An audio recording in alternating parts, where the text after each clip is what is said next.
रुक जाओ. Breathe out. And slowly and gently, when you feel ready, you can gradually open your eyes.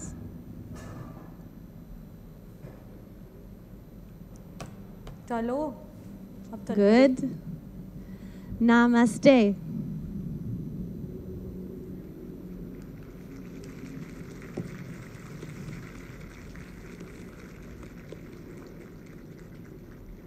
Om Shanti Shanti Om.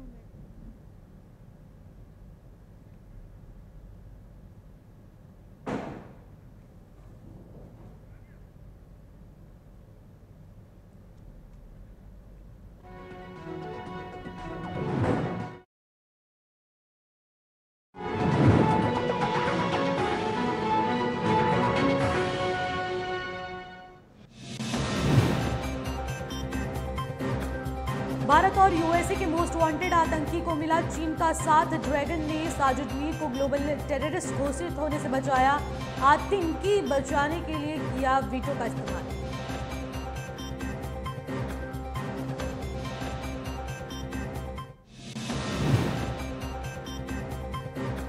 G20 tourism ministry की बैठक में बोले PM Modi, सांस्कृतिक विरासत का संरक्षण और पर्यटन इंफ्रास्ट्रक्चर का निर्माण हमारा लक्ष्य है. पर्यटन के सभी क्षेत्र में लोगों को जोड़ने की क्षमता.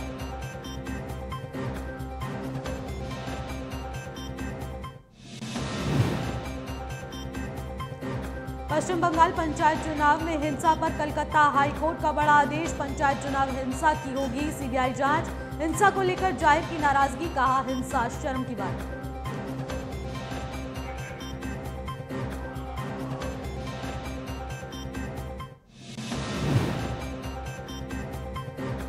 राजस्थान के सीएम अशोक गहलोत का बीजेपी आरएसएस पर बड़ा हमला, कहा वोट के लिए लोगों को भड़काती है बीजेपी, नहीं चलने देंगे हिंदुत्व का एजेंडा.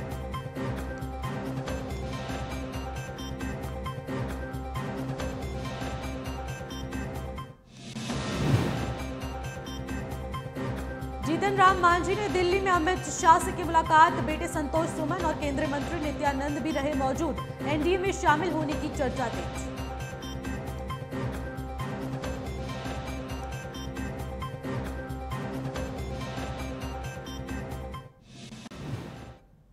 नमस्कार, मैं निशी भाटिया और आप देख रहे हैं न्यूज वॉच इंडिया. चले बुलेटिन की शुरुआत करते कुछ अहम खबरों के साथ. संयुक्त राष्ट्र मुख्यालय में अंतर्राष्ट्रीय योग दिवस पर पीएम मोदी ने योग किया. योग दिवस पर कार्यक्रम में शामिल होने पहुंचे मोदी ने न्यूयॉर्क में यूएन मुख्यालय पहुंचकर सबसे पहले महात्मा गांधी को श्रद्धांजलि दी. इससे पहले मोदी ने कहा कि मैं आप सभी को देखकर प्रसन्न हूं और आने के लिए आप सभी का धन्यवाद करता हूं. मुझे बताया गया कि आज यहाँ लगभग हर राष्ट्रता की प्रतिनिधित्व है. योग का मतलब जोड़ना, इसलिए योग के लिए आप साथ रहें. मोदी ने कहा कि योग भारत से आया है और ये बहुत पुरानी परंपरा है. योग कॉपीराइट, पेटेंट और रॉयल्टी से फ्री है. योग आपकी आयु, लिंग और फिटनेस स्तर के अनुकूल है. योग पोर्टेबल है.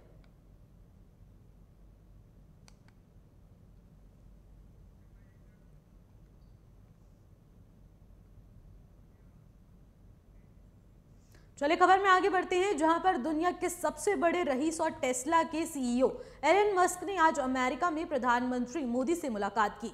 उन्होंने कहा कि वो मोदी के फैन हैं और भारत के निवेश को लेकर काफी उत्साहित है. भारत के पास दुनिया के किसी भी दूसरे बड़े देश की तुलना में ज्यादा संभावनाएं हैं. मस्क ने कहा कि भारत में खासकर सोलर एनर्जी के क्षेत्र में काफी संभावनाएं हैं. उन्होंने कहा कि वो अगले साल भारत की यात्रा भी कर सकते हैं.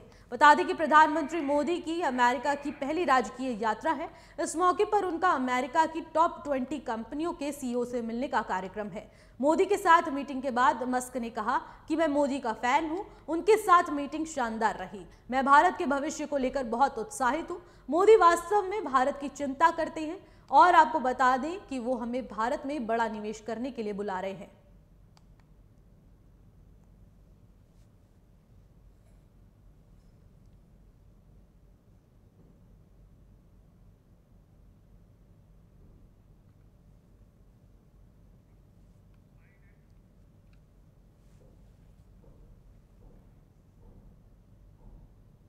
I can say he really wants to do the right thing for India. He wants to be open. He wants to be supportive of new companies. and obviously, but in the same time, make sure it accrues to India's advantage, which is, obviously that's the job. I'm saying I am a fan of Modi, so. चीन ने veto power के जरिए पाकिस्तान के आतंकी की भले ही उसकी जान बचाई हो, लेकिन भारत के यूएन में साजिद मीर का वो टेप सुनाया गया है जिसमें साजिद मीर 26 नवंबर 2008 को मुंबई हमले के दौरान आतंकियों को फोन पर निर्देश दे रहा था। इस टेप को यूएन के सामने भारत को इसलिए सुनाना पड़ा क्योंकि मुंबई हमले का आरोपी साजिद मीर एक बार फिर ग्लोबल टेररिस्ट घोषित होने से बच गया है। इस टेप में आतंकी मीर कहता दिख रहा है कि जहां आपको मूवमेंट नजर आती है, बंदा छत पर चल रहा है, कोई आ रहा है, जा रहा है, उस पर फायर कर दो। उसके साथ आपको बता दें कि उसको नहीं पता कि यहाँ पर क्या हो रहा है। पिछले साल भी साजिद मीर को ग्लोबल आतंकवादी घोषित करने के लिए भारत ने कई सबूत दिए थे, लेकिन फिर भी बता दें कि फिर भी ये मुमकिन नहीं हो पाया। इस बार भी संयुक्त राष्ट्र की बैठक में भारत ने साजिद मीर के आतंक का टेप सामने रखा, लेकिन एक बार फिर चीन ने पाकिस्तानी आतंकवादी और मुंबई में 26/11 के हमले के मास्टरमाइंड साजिद मीर पर हमदर्दी दिखाई है। आतंकवाद पर चीन की कुटिल चाल पर एक बार फिर से बेपर्दा हो चुकी है, क्योंकि जिस तरह चीन ने लश्कर-ए-तैयबा के आतंकवादी साजिद मीर को संयुक्त राष्ट्र में ग्लोबल टेररिस्ट की लिस्ट में डालने को लेकर रोड़ा अटकाया, उससे आतंकवाद को लेकर चीन की हकीकत सामने आ गई है। रिपोर्ट देखिए।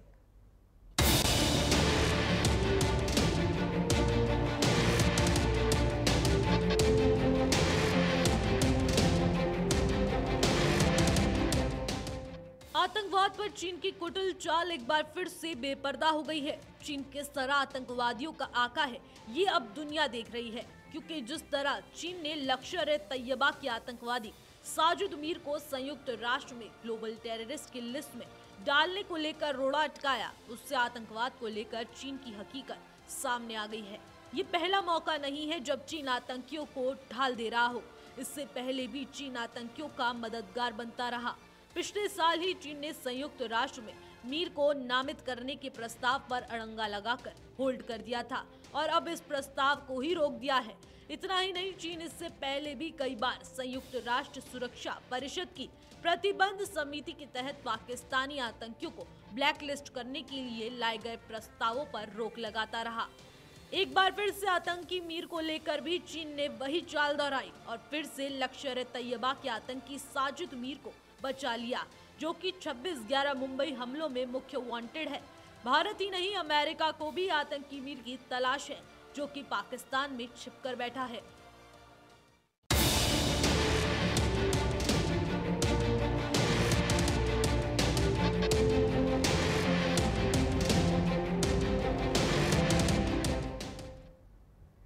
हिंदुस्तानी अवाम मोर्चा यानी बिहार के पूर्व मुख्यमंत्री जीतन राम मांझी की पार्टी अब एनडीए में शामिल हो गई है। मांझी ने आज केंद्रीय गृह मंत्री और बीजेपी नेता अमित शाह से मुलाकात की। इस मुलाकात में जीतन राम मांझी के बेटे और हम प्रमुख संतोष सुमन भी शामिल रहे। बैठक के बाद संतोष सुमन ने एनडीए में शामिल होने की घोषणा की है। इस दौरान गृह मंत्री बता दें कि राज्य मंत्री और बिहार बीजेपी के वरिष्ठ नेता नित्यानंद राय भी अमित शाह के साथ आवास पर मौजूद रहे। बता दें कि जीतन राम मांझी 19 जून को बिहार के महागठबंधन से अलग हो गए थे। इसके बाद सभी विकल्पों पर विचार करने की बात कहकर वो बेटे संतोष सुमन के साथ दिल्ली आ गए थे। तो जिस तरीके से आप तस्वीरों में भी देख सकते हैं कि एनडीए में शामिल हुए जीतन राम मांझी ने अमित शाह से मुलाकात की और ये मुलाकात कई मायनों के साथ सामने आई है। नित्यानंद राय भी उस वक्त अमित शाह के आवास पर मौजूद रहे और ये चर्चा बेहद ही खास मानी जा रही है। एनडीए में शामिल हुए जीतन राम मांझी ने कई बातें कही हैं। मांझी ने अमित शाह से मुलाकात की है, जो कि कई मायनों में साफ तौर पर तस्वीरों के जरिए साझा की गई है।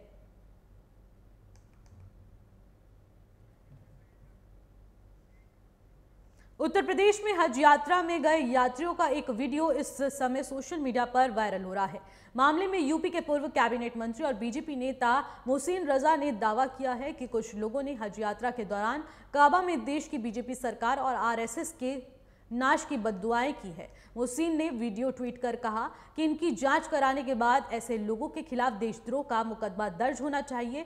मोहसिन रजा ने ट्वीट कर कहा कि हज जैसे पवित्र यात्रा और काबा जैसे मुकद्दस स्थान पर भी देश विरोधी विदेशी ताकतों के हाथ के लिए खिलौने ये चंद लोग जिन्होंने अपनी नकारात्मक वाली सोच का प्रदर्शन किया है। ये लोग देश की बीजेपी सरकार और आरएसएस के नाश की बद्दुआएं कर रहे हैं।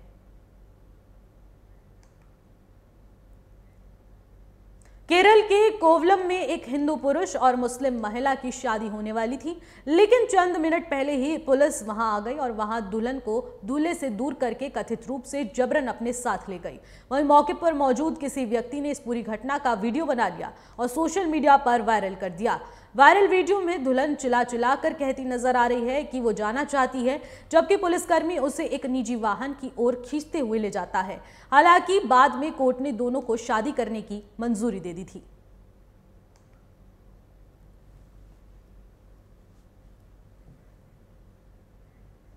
खबरों में आगे बढ़ेंगे, लेकिन उससे पहले जयपुर से एक बड़ी खबर सामने आ रही है, जहां पर खान विभाग में भ्रष्टाचार के मामले में बड़ा खुलासा हुआ है।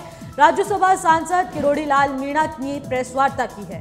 कुल 66,900 करोड़ के घोटाले का आरोप लगाया है किरोड़ी लाल ने, और इसी के साथ खनिज स्टॉक घोटाला, बजरी घोटाले को लेकर बड़ा खुलासा किया है। किरोड़ी लाल ने लगाया अरावली हिल घोटाला और स्टैम्प घोटाले का आरोप।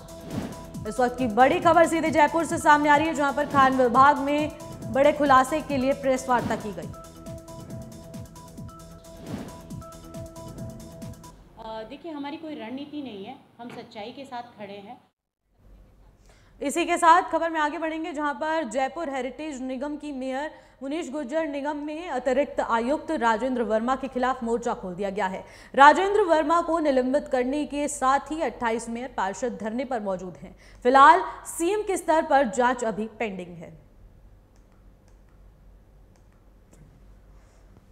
राजेंद्र वर्मा के खिलाफ मोर्चा खोल दिया गया है, जिसमें तमाम बातें कही गई हैं और निलंबन के लिए 28 मेयर और पार्षद धरने पर मौजूद हैं। सीएम के स्तर पर फिलहाल जांच अभी पेंडिंग नजर आ रही है और तस्वीरों में भी आप देख सकते हैं कि किस तरीके से प्रेस वार्ता के माध्यम से निलंबन की मांग उठाई गई है और निलंबन की मांग को लेकर 28 मेयर और पार्षद धरने पर मौजूद है, सड़क पर धरना दे रहे हैं और उनकी मांग है कि जल्द से जल्द इस पूरे मामले पे कार्रवाई की जाए, वरना हमारी जो कार्रवाई है वो हम अपने स्तर पर देखेंगे।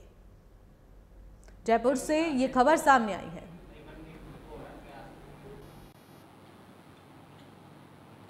देखिए, हमारी कोई रणनीति नहीं है, हम सच्चाई के साथ खड़े हैं और सत्य के साथ खड़े हैं। जैसा आप सब लोगों ने कहा, डरने की ज़रूरत नहीं है। फाइल की जो कार्रवाई होगी, जांच होगी, उसमें दूध का दूध पानी का पानी हो जाएगा।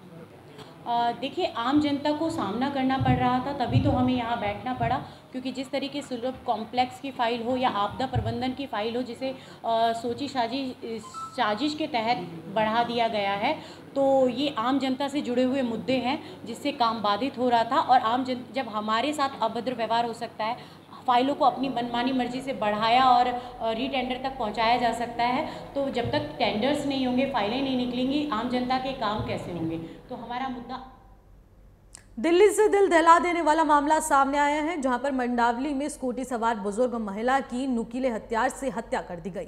जानकारी के अनुसार सुधा गुप्ता मंडावली में अपने एक मकान में किराया लेकर स्कूटी से अपने घर लौट रही थी। इसी दौरान मंडावली पुलिया के नीचे उसे दो बदमाशों ने रोक लिया और नुकीले हथियार से ताबड़तोड़ हमला कर दिया। गंभीर हालात में बुजुर्ग महिला को अस्पताल ले जाया गया, जहां डॉक्टरों ने उसे मृत घोषित कर दिया।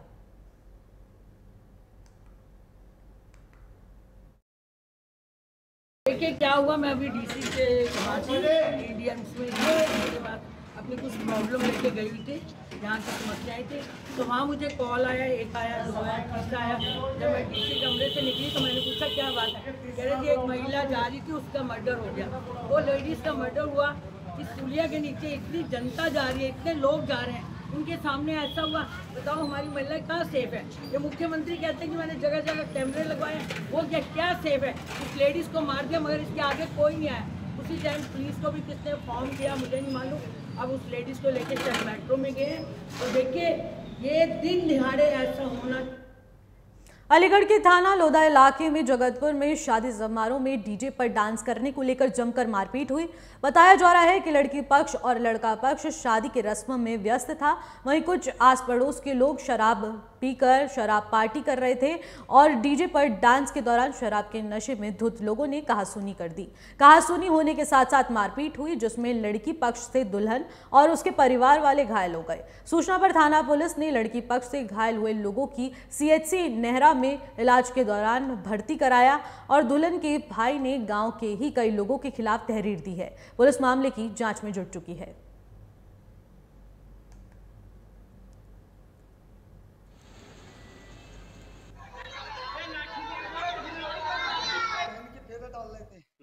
आ गए क्या नाम है गांव में लड़ने के लिए। कब की शादी थी? आज की बारात खाना खाया है, बारात को रवाना कराया हमने। घर पे हमारा पूरा कुनबे खानदान तक जो सब मानने के 2-3 घर थे हमारा 3 घर है, सब चढ़ाए बंजारे।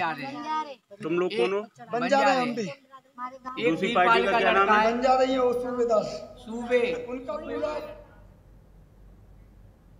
खबर यूपी के अमरोहा से है, जहां हसनपुर थाने क्षेत्र के सिहाली गांव में संदिग्ध परिस्थिति में युवक की मौत हो गई। युवक की बंद कोठरी में शव मिला है, जहां पर सीढ़ी से गिरकर युवक की मौत होने की आशंका जताई जा रही है। बताया जा रहा है कि युवक आम के बाग की रखवाली करता था। वहीं मौके पर पहुंची पुलिस मामले की जांच पड़ताल में जुट चुकी है। पुलिस ने मृतक के शव को कब्जे में लेकर पोस्टमार्टम के लिए भी भेज दिया है और मामले की जाँच अब शुरू कर दी है।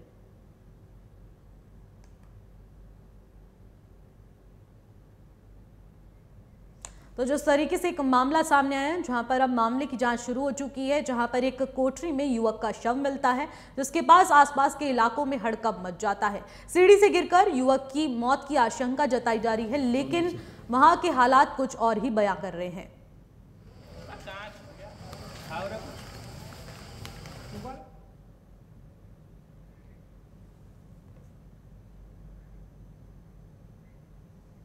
खबर यूपी के बांदा से है, जहां पर पुलिस ने अवैध गांजा तस्करों के गैंग का भांडाफोड़ किया है।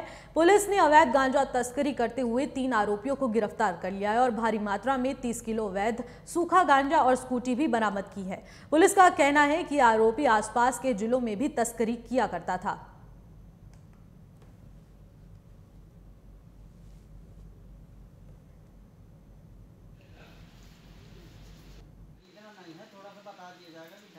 गांजे के व्यापार का काम करता था।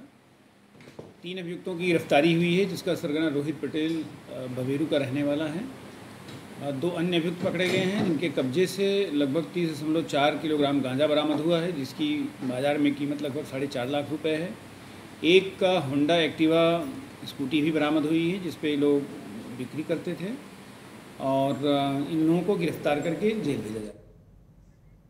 खबर में आगे बढ़ेंगे, लेकिन उससे पहले मुरादाबाद से एक बड़ी खबर सामने आ रही है, जहां पर मामूली बात पर दिव्यांग को पीटा गया।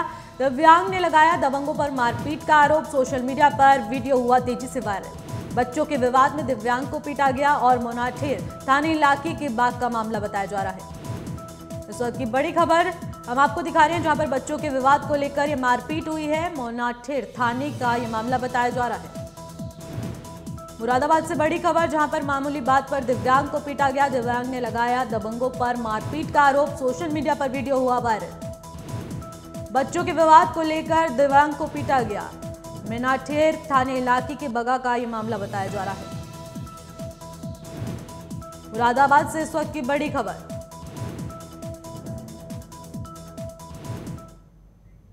खबरों में आगे बढ़ेंगे, लेकिन उससे पहले बुलंदशहर से एक बड़ी खबर सामने आ रही है, जहां पर खुर्जा में अवैध कॉलोनियों पर चला प्राधिकरण का बुलडोजर। अवैध कॉलोनियों पर चला प्राधिकरण का बुलडोजर और इसी के साथ अवैध रूप से बिना नक्शा पास कराए बसाई जा रही थी कॉलोनियां। पहले से ही हो चुकी थी कार्रवाई, लेकिन फिर भी अभी काम जारी है। और आपको बता दें, प्राधिकरण का बुलडोजर चला है अवैध कॉलोनियों पर। अवैध रूप से ये कॉलोनियां बनाई जा रही थी, जिसके बाद प्राधिकरण का बुलडोजर चलाया गया। इस वक्त की बड़ी खबर बुलंदशहर से सामने आ रही है, जहां पर खुर्जा में अवैध कॉलोनियों पर प्राधिकरण का बुलडोजर चलाया। अवैध कॉलोनियों पर प्राधिकरण के बुलडोजर से कॉलोनियों में अवैध रूप से बने मकानों पर यह बुलडोजर चलाया गया है।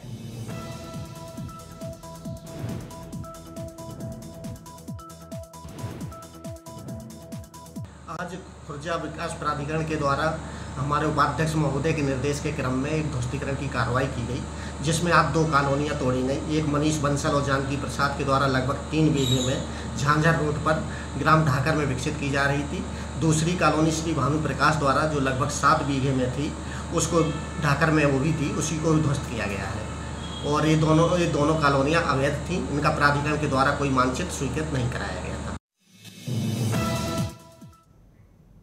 खबरों में आगे बढ़ेंगे, लेकिन उससे पहले ग्रेटर नोएडा से एक और बड़ी खबर सामने आ रही है, जहां पर न्यूज वॉच इंडिया की खबर का बड़ा असर हुआ है। आपको बता दें, SHO बादलपुर रविंद्र कुमार सस्पेंड हो गए हैं। जनसुनवाई संचालक के साथ बाइक सवार बदमाशों ने ये लूट की थी। 4,12,000 की लूट के मामले में CP लक्ष्मी सिंह ने की कार्रवाई। SHO बादलपुर को किया गया सस्पेंड। न्यूज वॉच इंडिया की प्रमुखता से दिखाई गई खबर का असर हुआ है। इस वक्त की बड़ी खबर सीधे ग्रेटर नोएडा से सामने आ रही है, जहां पर न्यूज वॉच इंडिया की खबर का असर हुआ है। जनसुनवाई संचालक के साथ बाइक सवार बदमाशों ने लूट की थी। 4,12,000 की लूट के मामले में बड़ी कार्रवाई हुई है। SHO बादलपुर पर सस्पेंड की बड़ी कार्रवाई हुई है।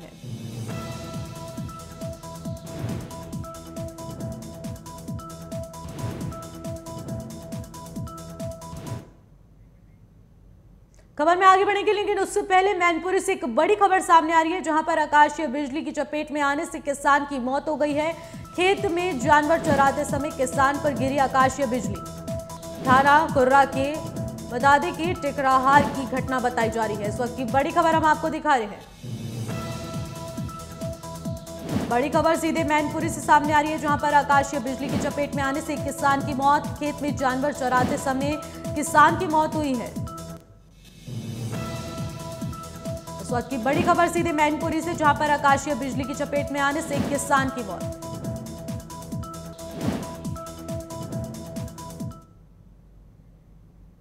चलिए खबर में आगे बढ़ते हैं, जहां पर बीकानेर के खाजूवाला थाने इलाके में गैंगरेप के बाद एक दलित लड़की की हत्या कर दी गई। हत्या का आरोप 2 पुलिस वालों पर बताया जा रहा है। 2 SP में तुरंत एक्शन लिया गया है और फिलहाल दोनों पुलिस वालों को सस्पेंड कर दिया गया है। वो पुलिस वाले अफसरों की नजर में हैं और ताकि फरार ना हो पाए। आरोप साबित होने पर उनको रेप और हत्या की धाराओं में अरेस्ट कर लिया जाएगा। फिलहाल माहौल शांत होने की कोशिश की जा रही है। दरअसल खाजूवाला इलाके में एक मकान में एक लड़की का शव मिला। परिवार को इसकी सूचना मिली तो पुलिस को जानकारी दी गई। पुलिस ने शव को पोस्टमार्टम के लिए भेजकर जांच पड़ताल शुरू कर दी है। पता चला है कि परिवार ने आरोप लगाया कि पोस्टमार्टम रिपोर्ट आने के बाद पता चला कि 1 से ज्यादा लोगों ने सामूहिक दुष्कर्म किया है और उसके बाद हत्या कर दी गई। परिवार ने 2 पुलिस वालों के खिलाफ भी आरोप लगाया है।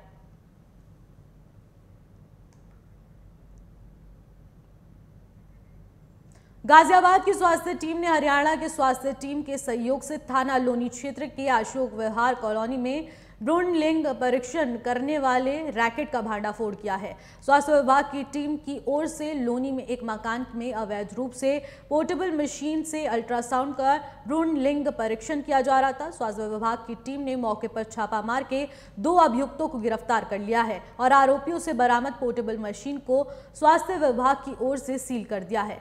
वहीं स्वास्थ्य विभाग ने लोनी पुलिस पर बड़ा आरोप लगाया है कि पुलिस की ओर से कोई ठोस कार्रवाई नहीं की जाती, जबकि ऐसे मामलों में थाने से जमानत देने का प्रावधान नहीं है।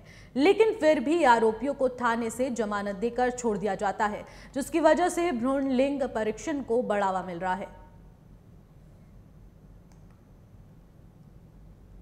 लोनी में अभी तक हमने अब तक लगभग 5-6 डिकॉय किए हैं, जिसमें से पिछले 2 को हमने सुना है कि लोनी पुलिस द्वारा थाने से ही लोगों को बेल पर छोड़ दिया जाता है, जो नहीं छोड़ना चाहिए। PCPNDT धारा के अंदर इनमें जेल जाने का प्रावधान है, लेकिन थाने द्वारा छोड़ दिया जाता है, जो बड़ी शर्मनाक बात है। फिलहाल इन खबरों में बस इतना ही। देश और दुनिया की तमाम बड़ी खबरों के लिए बने रहिएगा न्यूज वॉच इंडिया के साथ। नमस्कार।